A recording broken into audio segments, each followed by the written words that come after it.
Aloha, and thank you for joining us for the 2022 Hawaii ACTE Conference. We would like to remind everyone that today's presentation is being recorded and will be posted on the event website. Please keep all cameras off and all microphones muted throughout the presentation if you would not like to be recorded. Recordings and resources will be posted to the site between 1 to 2 weeks after today's presentation. If you have any questions for today's presenters, please add them to the chat box in the questions to speakers thread, and we will address your questions at the end of the session. Today we have speakers Joanne Kagasan, Lisa Kitahara, and Craig Mitchell. Please allow me to share some background information about them. Joanne Kagasan has a bachelor's in elementary education from the University of Hawaii at Manoa and a master's in counseling with an emphasis in student affairs from the University of San Diego. Her career spans more than 20 years assisting underserved communities, including teaching at Title I schools, teaching and counseling individuals with disabilities, and providing academic and emotional support to TANF and SNAP recipients enrolled at Leeward Community College. She is currently a coordinator at Leeward Community College's Hinet program. Lisa Kitahara has over 17 years of experience working with the employment and training ENT programs.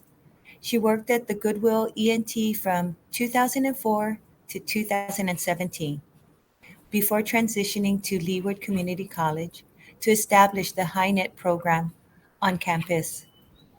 In 2020, she segued to the Hinet System Office to support program and policy implementation among the 7 University of Hawaii community colleges. Craig Mitchell is the Hinet Program Coordinator for Hawaii Community College. He also serves as the campus point of contact for basic needs and food security resource referrals.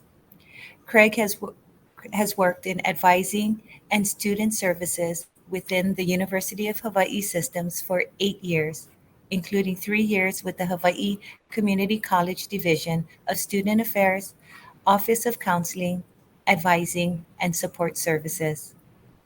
He holds a master's in educational administration for higher education from the University of Hawaii at Manoa and a bachelor's in sociology from the University of Washington. Please give our speakers a warm welcome. And now I will turn it over to you, Joanne. Thank you, Dana.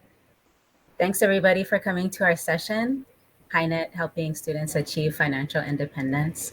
We're really excited to share information about our Hinet program and how Hinet has helped our students.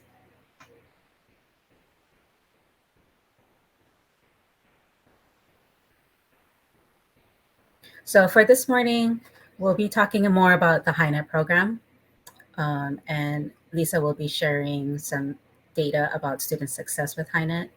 We are really lucky this morning to have 3 of our former Hinet students to share about their experience with the Hinet program and how it has benefited them. And then Craig will talk about the SNAP program and the eligibility process. And then towards the end, we'll have some time for any questions that you may have for us. Okay, so what is Hinet? So Hinet stands for the Hawaiʻi Nutrition Education and Training Program. It's also an employment and training program. And it started at Windward Community College in 2015. And it was inspired by what was going on in Washington State. So in 2005, the state of Washington launched a program called BFIT, which stands for the Basic Food Employment and Training Program. And they currently serve 34 community tech colleges, assisting about 10,000 students annually. And that was in 2005. So 2015, it started at Windward Community College. And then 2017, it rolled over to Leeward Community College. And now all the UHCCs has a Hinet program. It is a program contracted with the Department of Human Services. And we receive funding primarily from the Department of Agriculture as well as state funds.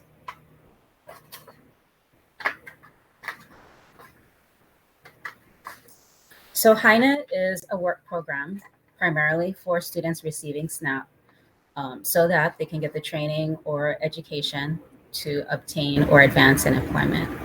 So we do help with creating employment plans, skills training.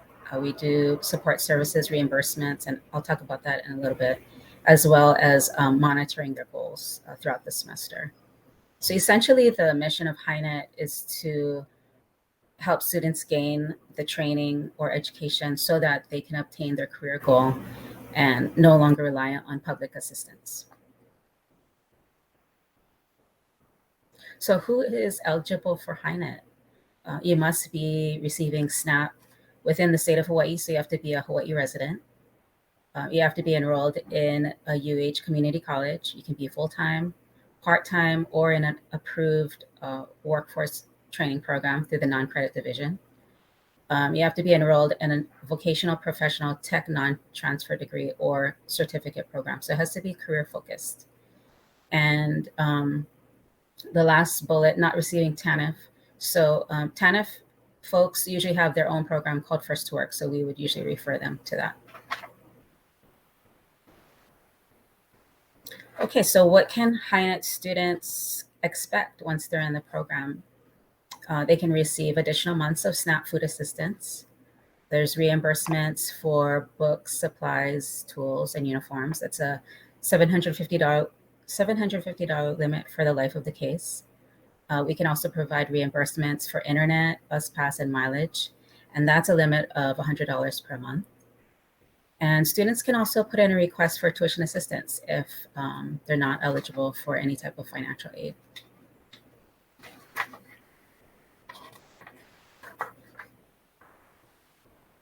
Okay, so other ways that we can help.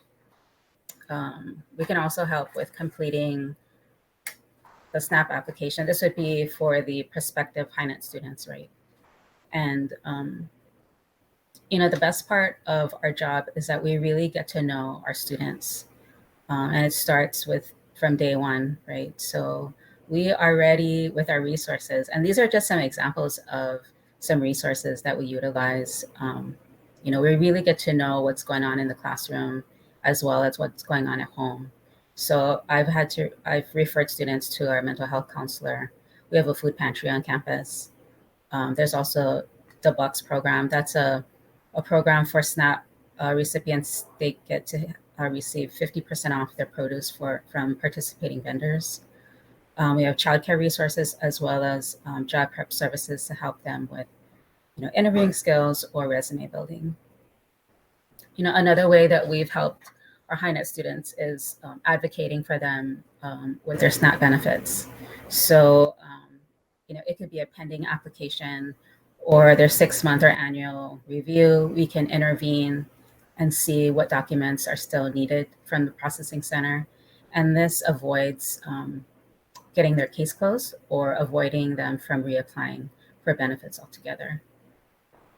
And lastly, we can also provide job retention and post-employment support. So reimbursement for uniforms. So once they're working, reimbursement for uniforms or tools or even for mileage. I'd like to show you a bit of the data about Hinet success with our students. So from spring 2016 to fall 2021, we've had 788 active participants. 89% have graduated or are still enrolled. 59% are Native Hawaiians, and these are the age groups of our participants. And you can see that the 22 to 30 is our biggest group at 47%. These are not including the non-credit students. These are just credit students that we were able to pull data on. And the support services that we've been giving since 2015 to 2021. And you can see each unit, the start when the inception start of the program, and what each unit has been giving so far. So it's been a total of $251,417.01 for book reimbursements, tools, internet, mileage, and bus pass. But this does not include the $103,000 of tuition assistance. And this tuition assistance includes for uh, non-credit and credit students. And this is just an average for 1 month of how much SNAP has been given out to our Hinet students just in 1 month alone. So it's $166,105. We were able to pull this data back in October 2021. I'd like to introduce our student panel, Kanela, Pohaku, and Asia Lynn, and they're going to speak in this order. So, okay, Kanela.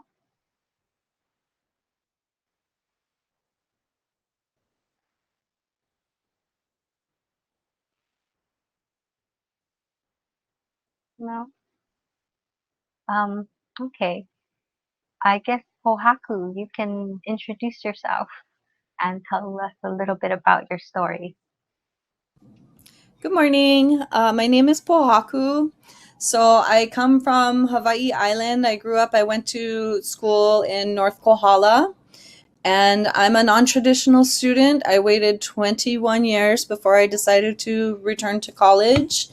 And that was prompted by having earned AmeriCorps funds to secure tuition monies, basically. So when I returned to college in the spring of 2020, I had the goal of obtaining my certificate for substance abuse counseling.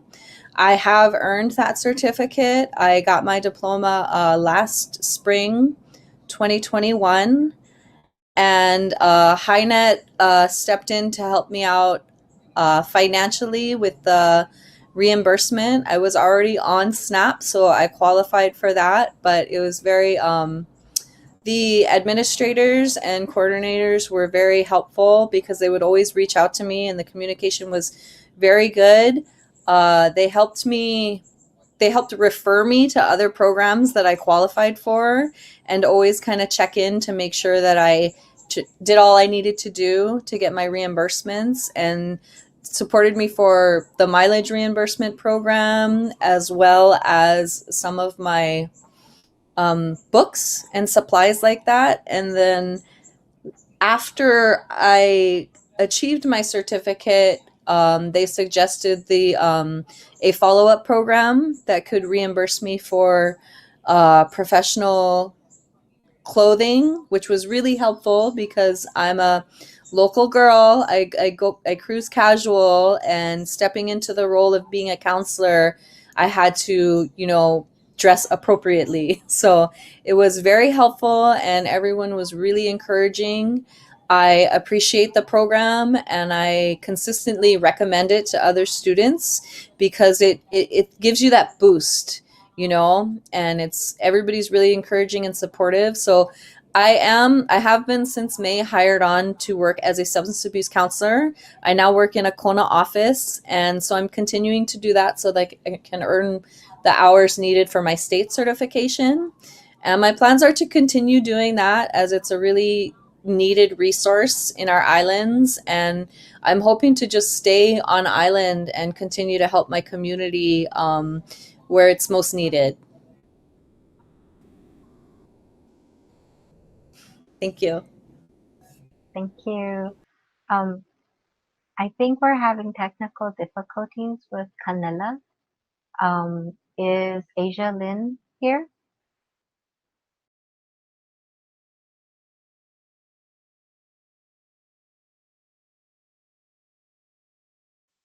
No? Okay. So maybe we can just continue with the SNAP information. And then maybe if Canela is able to get back on, she can tell her story.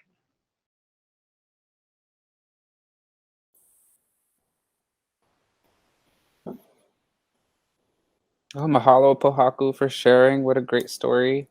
Yeah, those benefits are one of the things that we'd like to get out to folks so that they know about the supports they can get to help them complete their programs. And also, one of the main supports that we help with is, of course, SNAP. So we do help our students apply for SNAP and keep their SNAP longer. And so SNAP is something that we would like to expose more students to. Um, the populations we work with are regularly applying for things like federal financial aid and scholarships. And another great support for school can be food support. So I'd like to tell you today a little bit more about what SNAP is and how students can get access to it. So SNAP is the Supplemental Nutrition Assistance Program, and some students may know it better as food stamps or EBT card. Um, and it is approved applicants get an EBT card, just like a debit card, to purchase food at participating retailers and grocers.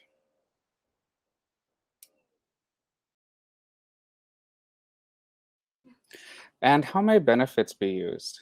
So you can, if you're eligible for SNAP, you can use your benefits to purchase food items at a grocery store or another retailer like a farmer's market that accepts EBT.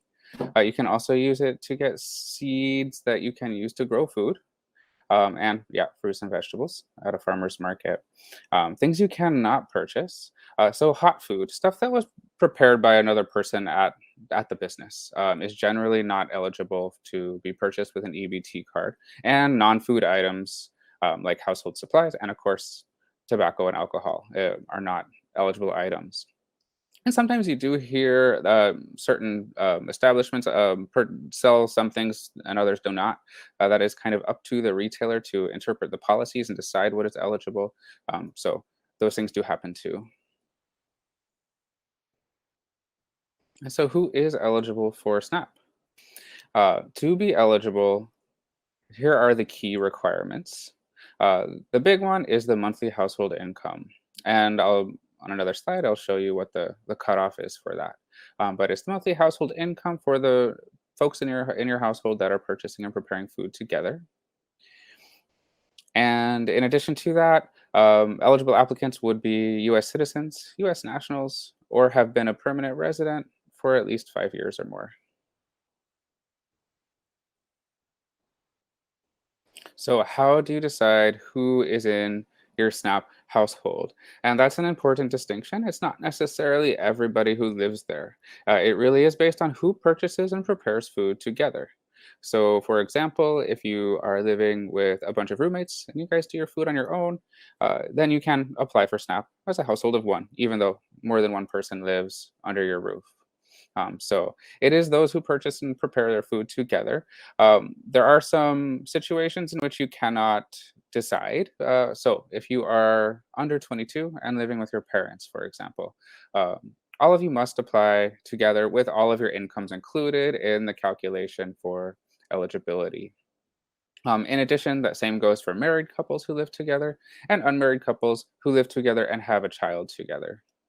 So these rules do go for everybody, regardless of how folks do. Say you are 20 years old and paying rent to your parents and buying all your food on your own. Sorry, you do still have to apply together with your parents and include everybody's income. If you're living with a guardian or excuse me, if you're living with a non-guardian, but like an auntie or another relative, that's different. If you do your food on your own, you can apply on your own.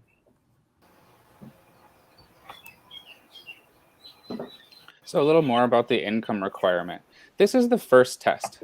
So when an applicant applies for SNAP, this is the first thing that the Department of Human Services is going to look at to determine eligibility. It's not necessarily the only test, not guaranteed to be eligible if you fall under this income cutoff.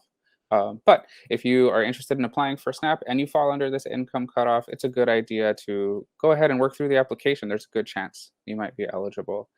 So you can see there by household size. For example, if a household of one makes less than that number there, the 2,470, then they are meeting the gross monthly income standard. That's the amount earned before taxes and whatnot is taken out. And if they would like to see if they can get SNAP, they should definitely work through the application. And we would help them do that. So the question of can students get SNAP? And this can be a little tricky, which is part of the reason programs like Hinet exist. Uh, Many people who apply for SNAP are considered what Department of Human Services calls an ABOD, so an able-bodied adult without dependents. Those folks do have a work requirement necessary. They must work usually at least 20 hours a week to remain eligible for SNAP. And often we do see students who, if they're not working that much, or maybe they want to cut back on work so they can focus on a rigorous academic program, they can lose their SNAP if they're not meeting that work requirement. So that's where programs like Hinet come in. They can use their school hours in place of work hours to meet that requirement and keep getting their SNAP while they're working toward their degree goals. And you may have met some folks who haven't had to deal with this recently. There have been some temporary waivers to this policy during the pandemic, and they are subject to change and be canceled. So something that we just want to prepare people for. So how can ABODs get and keep SNAP? As I mentioned, a big way is join Hinet or another employment and training program. And in that way, you can verify that you're working toward your goal and you are working at something. And so you can use those hours instead of work hours. The other ways, of course, work the 20 hours or be a participant in a federal work study program. So if you're talking to a student and they're thinking about, or anybody, and they're thinking about whether or not they're eligible. Big question is always, I don't think it's for me. I don't think I am eligible. So the first thing to look at, you could discuss with them, how many people do you purchase and prepare food with? Are you under 22 and living with your parents? If so, you guys all need to apply together. Are you under 22 and living with other people? Could be roommates, could be relatives that are not your guardians. If so, you can apply just with your own income to see if that meets the eligibility criteria. And how do you apply for SNAP? So one thing you can do is just hit up one of the Hinet coordinators. We'll help you do it. We'll show you all of our contact info at the end of this presentation. You can find us online, of course, but there is an online application that has come up recently during the pandemic, actually. Makes it a little bit more accessible. The link to it is there. And some key things that you would want to prepare if you're going to apply for SNAP is proof of your income and your living expenses. No need to worry about things like financial aid and scholarships. They don't count as income for the SNAP program. So-called unearned income does count. So any form of income you have coming in, be it from wages you earn, from Social Security, unemployment benefits, child support, good to have proof of those. So, documents that show that you receive those, you can upload them right to the online application, or you can also drop them off at your local Department of Human Services processing center. In addition to income, also reporting how much it costs you to live. So rent, mortgage agreements, utility bills, dependent and dependent care expenses like childcare. These items act as deductions to bring you down closer to eligibility. So definitely in your interest to upload those documents and put those on your application too. And one important caveat, assets, they do not look at assets right now for SNAP eligibility.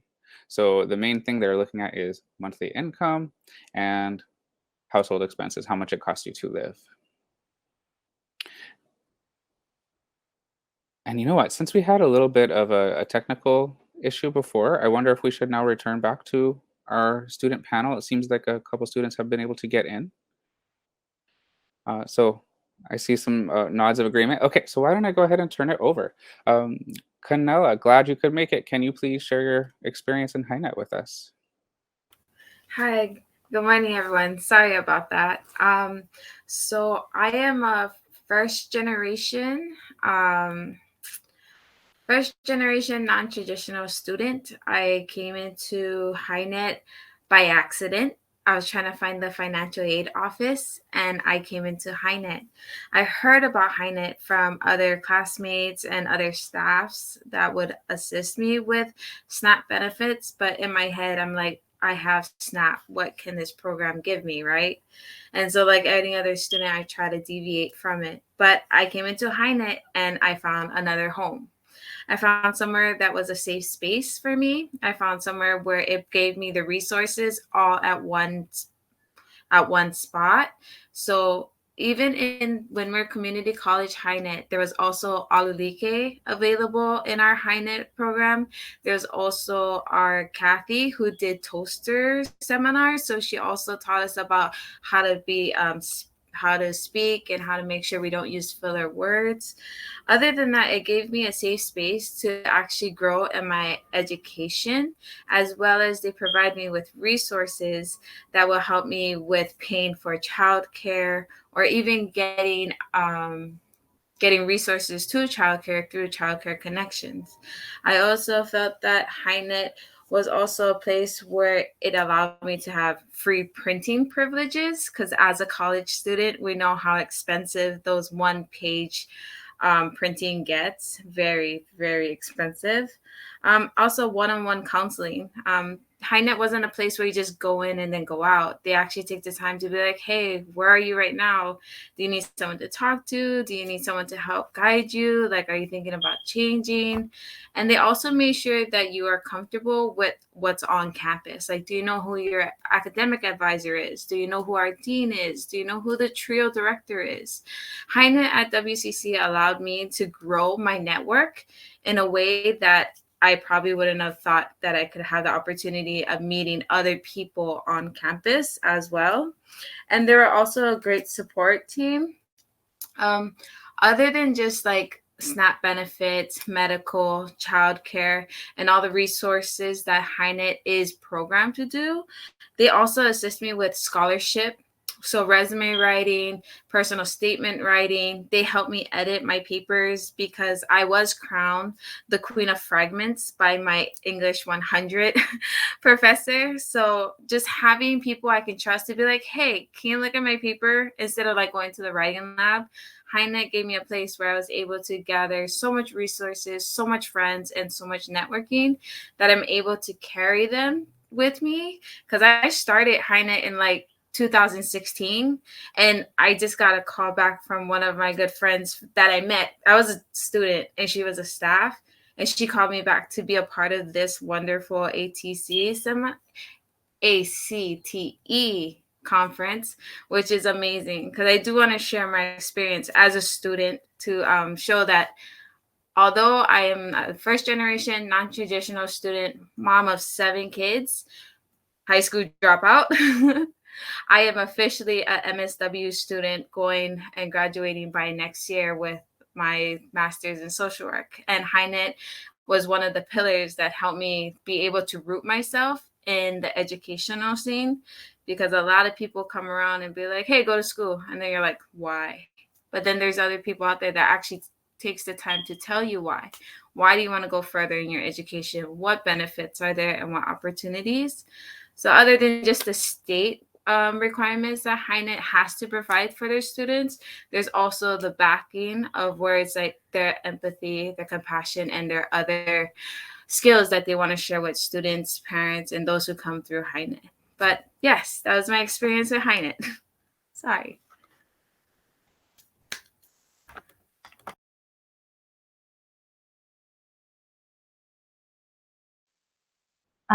Asia Lynn, would you like to go next? Sure, I'll go next. Hi, good morning, everybody. My name's Asia Sabato. I am a graduate of Leeward Community College. I was with Hinet, unfortunately, for only 2 years. I was at LCC for 6. I was in a foster program called Halekipa, and they mentioned Hinet 2 years out from me getting my associate's degree at LCC. So I inquired, and that's where I met Joanne, and she was really nice, really welcoming. The process for getting all my benefits from Hinet was super easy, super fast, really efficient. I was actually really surprised and really disappointed that I didn't know about Hinet for the 6 years that I was at Leeward Community College. But I'm really happy to say that I found them just in the nick of time. I was really starting to gain my momentum back after during those 2 years, because starting off my first year at LCC in 2015, right after graduating from college, it was a really hard transition for me. And I never walked in college. I mean, in high school, I wasn't the ideal student. I had a really hard time finding myself and finding my purpose, and finding value in my education. So when I went to a Libra Community College, I carried some of those bad habits over, and I was really, I would say, lost. I wasn't sure what I was doing at Leeward. I wasn't sure if Leeward or if college in general was right for me, and I was starting to question, like, okay, should I be going to college? Am I smart enough for this? Do I have the drive to be here? And unfortunately, I got placed on probation, and wasn't able to register for another semester due to my grades. Um, but I appealed it to the dean, and it got accepted. And from then on, I decided that I wasn't gonna let myself hold myself back from the potential that I know I have. And I found value in my education.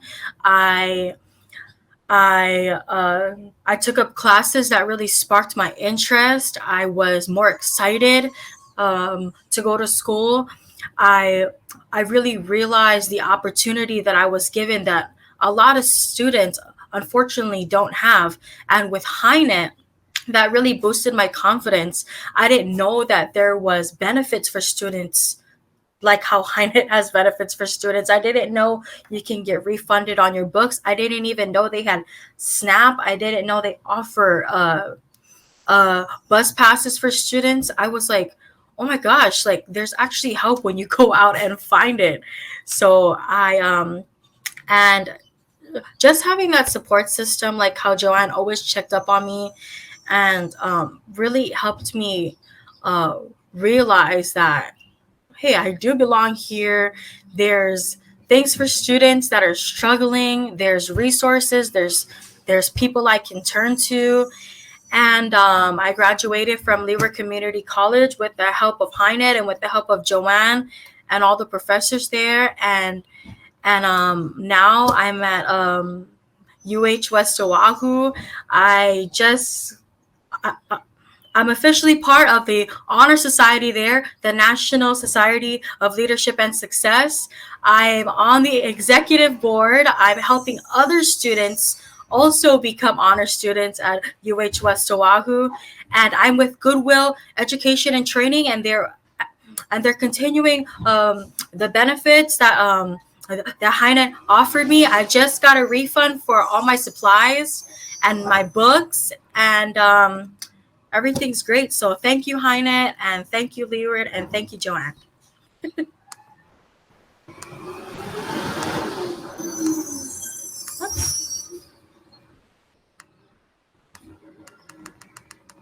Yay, mahalo, Ajalyn. What an inspiring story. Thank you so much for coming and sharing that with us.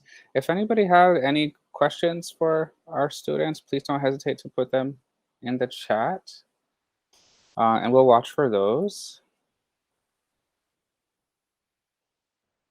And we just had a couple other, can we go to the previous slide, please, Lisa? So we just wanted to kind of finish up with you folks with just some food for thought, some things to think about with as we try to help students and community members access educational programs. Where I work in my community at Hawaiʻi Community College, over half of our population has always been eligible for the Pell Grant. And we work really hard to help folks access things like financial aid and scholarships, and that's always been on our radar. And we see even more with the pandemic that basic needs gaps, have been widening. So it's even more challenging to meet basic needs so that you can, have food and shelter and the things that you need so you can focus on your higher level aspirations, getting into degree programs and not having to work 60-hour weeks. These are challenging things our students are faced with.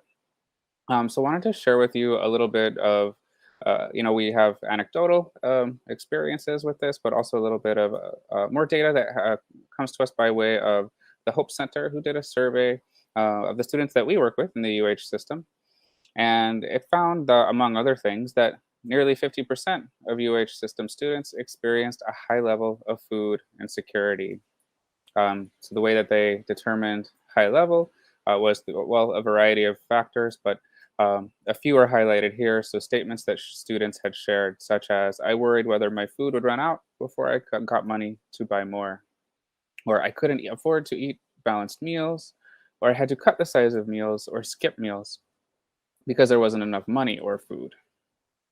And despite that large need, despite the high level of food insecurity, a much smaller percentage of students knew about and/or were taking advantage of programs like SNAP. So only 22% of students experiencing basic needs insecurity received help in obtaining SNAP benefits. And of course, there's a variety of reasons for that. But some of the top ones that students shared were that they felt that, in a way it didn't apply to them. Maybe it wasn't something that was for people like me, or um, I felt embarrassed or a little bit of sense of shame in applying for something like that, or just didn't know how to access it or where to start. And the general sentiment that it's for somebody else, not necessarily for me. And we encounter that a lot as we outreach to our community and try to help folks access these resources. And again, I try to encourage students to think about, you're going to apply for financial aid, you're going to apply for scholarships. What other resources are out there that can help you be successful in school? If you can keep a full belly and get rested and be able to focus on your midterms, that's going to help you too. So please do, consider this program, SNAP, and other basic needs resource type programs to help you get where you need to go. That's what they're there for. Once students graduate, get into the careers the gainful employment that they want to get for themselves, then they get to give back into that system and help the next student come up.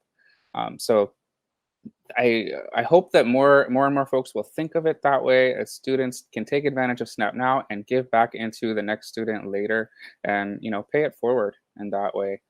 And so that's something that we just want to ask you guys to think about and see what you think about it. Lisa, can we see the next slide, please? And so this forum doesn't really lend itself to a lot of discussion, but we were curious about what you folks think. If you would like to share in the chat, please do. If you have just questions about anything that we brought up today, or questions for our panel presenters. And so just some things that we'd like you to, carry with you today is, what are your students' unmet basic needs? And how could we help normalize the use of programs like SNAP? And if it's appropriate, how could your students connect with Hinet and benefit from the support services that Hinet has to offer?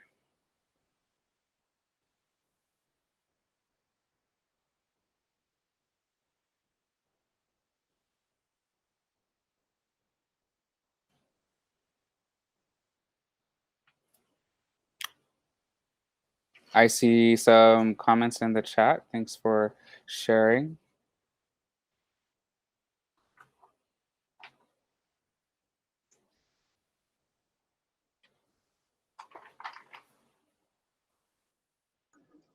I see a question about rental assistance. That's a good question. There is a emergency rental assistance program called ERAP, ERAP, that is, I believe, funded through the federal government. And there's my contact info there. Please feel free. I'm in the Hawaii CC. Please feel free to shoot me an email at myhinet@hawaii.edu, and I'd be happy to send you a link and more information about that. They can help folks get into a new rental or pay unpaid rental bills. So it's pretty broad in the supports they can offer.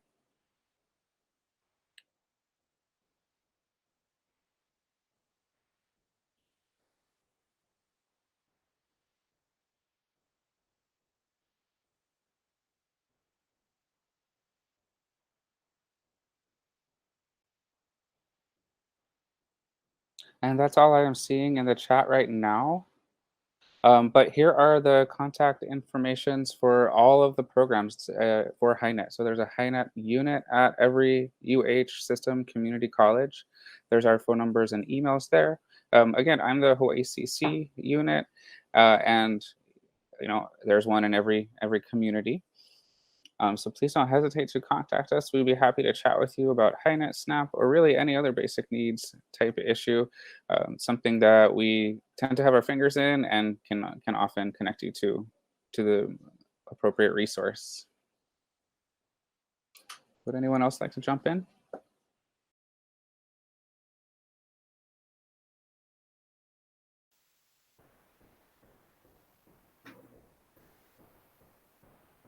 So the final slide is just our direct email.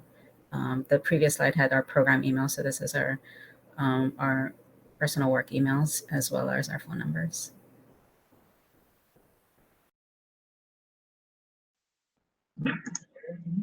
And I just want to thank everyone for the presenting. Thanks, Joanne, Lisa, and Craig. And thank you, everyone, for pushing through with these technical issues. And thank you, Pohaku, Ajalyn, and Canela, for taking some time to share with us your experiences. It's really so great to see all the students and how excited you were and grateful in your appreciation for the program.